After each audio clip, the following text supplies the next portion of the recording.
Welcome to our channel. If you're experiencing issues with your Google Home or want to prepare it for a new owner, follow these step-by-step instructions to perform a complete factory reset. Step 1. Locate the microphone mute button on your Google Home device. This is usually on the back of the device. Step 2. Press and hold the microphone mute button for approximately 15 seconds. Keep holding even when lights or sounds change. Step 3. For Google Home Mini, press and hold the factory reset button on the bottom of the device near the power cord. Step 4. Listen for Google Assistant to announce that it's resetting the device. Continue holding the button until this announcement is complete. Step 5. Watch for the lights on your Google Home. They will change colors and patterns to indicate the reset process is underway. Step 6. Release the button when you hear a confirmation sound and see the lights indicate the reset is complete. Step 7. Wait for the device to restart completely. The lights will show a welcome pattern when it's ready for setup. Step 8. If you want to set up the device again, open the Google Home app and add it as a new device following the standard setup process.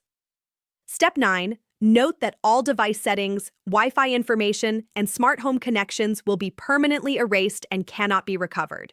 Don't forget to like this video and subscribe to our channel.